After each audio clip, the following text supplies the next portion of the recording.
Bonsoir, c'est au syndicat libéral de partager avec vous deux opinions aujourd'hui. Didier Seguin au micro. La première est aussi un message d'espoir pour tous les travailleurs victimes d'une restructuration ou d'une fermeture d'entreprise. La seconde concerne la grève de jeudi et vendredi dans les transports en commun wallons. Il ne se passe pas une semaine sans que nous apprenions que des dizaines, parfois des centaines d'emplois disparaissent parce qu'un conseil d'administration, bien loin de chez nous, décide de maximiser les profits des actionnaires. De janvier à septembre 2017, 44 licenciements collectifs ont été signifiés en Belgique, touchant 2729 travailleurs. La procédure Renault s'enclenche alors pour négocier le moins mauvais des plans sociaux. Et après, il y a une cellule de reconversion et, dans le meilleur des cas, l'espoir d'une reprise de l'activité. C'est ce qui arrive pour le moment aux travailleurs de l'usine Idem Papers qui fabriquait, jusqu'en mai dernier, du papier à Virginal dans le Brabant wallon. Stéphane Vandeville était délégué CGSLB chez Idem Papers. Il travaille maintenant pour la cellule de reconversion dans les locaux du Forum à Nivelles. Moi, mon boulot primordial, c'est de recaser un maximum de gens au travail. Donc, quand ils arrivent en cellule de reconversion, tout le monde est dépité, moi y compris d'ailleurs au départ. Le but premier, c'est de leur donner courage, de montrer que c'est quand même, ils valent quelque chose, parce que la majorité des gens sont vraiment déçus et ils croient qu'ils ne sont plus bons à rien. Et si on les aide dans un premier temps à faire des CV, des lettres de motivation, moi pour ma part, je téléphone aux agences d'intérim, aux sociétés environnantes et j'essaie de recaser un maximum de gars. Ça marche parce qu'en 2 mois de temps, ici on a plus ou moins 130 personnes recasées. 130 travailleurs recasés sur 384 en 2 mois, c'est un beau résultat. Cette année, nous fêtons le 40e anniversaire des cellules de reconversion. Une réponse syndicale et politique pour atténuer les conséquences funestes des décisions des pouvoirs économiques. Les cellules de reconversion, pour moi, c'est plus que positif. Parce que la personne qui perd son emploi, qui se retrouve seule au forum, qui doit faire les démarches de son propre chef, c'est pas si évident que ça. En fait, quand on est en cellule, on est accompagné, on a des conseillères, on a plein de gens qui peuvent nous aider. Pour moi, les cellules de reconversion est vraiment un plus. Près de 6 mois après l'aveu de faillite de l'usine Idem Papers à Virginal, un repreneur potentiel a déposé une offre pour une partie de l'activité. La proposition semble s'appuyer sur un plan financier solide. Une centaine d'emplois pourraient renaître sur le site de la papeterie.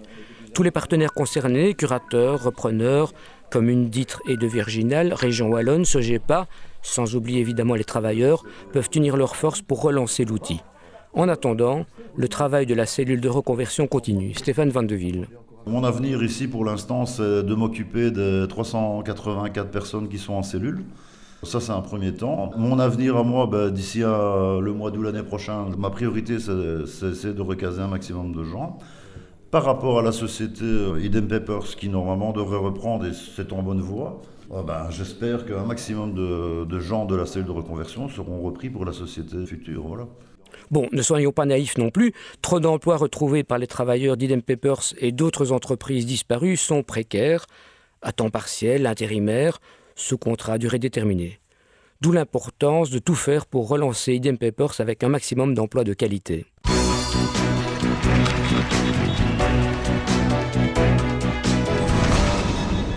Demain, jeudi et vendredi aussi, la circulation des 5 TEC sera fortement perturbée. Il ne sera pas facile de se déplacer en Wallonie, une action à laquelle le syndicat libéral ne se joint pas.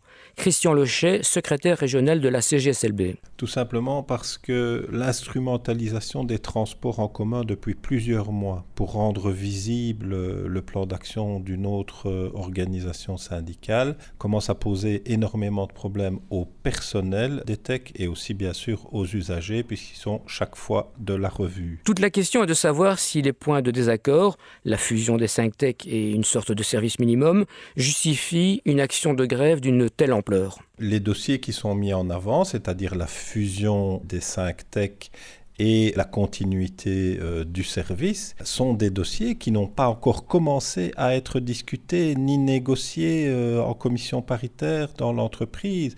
Le ministre nous a invités à une discussion en bâton rompu, les 3 organisations séparément, la CC y est allée, nous y sommes allés, une autre organisation refuse d'y aller et on commence par une bonne petite grève avant de discuter. Mais on dit ça pousse un gouvernement à éventuellement prendre des mesures encore plus radicales qui ne vont pas dans l'intérêt des travailleurs. Et nous, on veut juste défendre les travailleurs et pas utiliser la grève comme outil politique contre un gouvernement. Oui, nous voici arrivés au terme de cette émission. Bonne soirée et surtout bon courage aux Wallons dans leur déplacement demain et après-demain.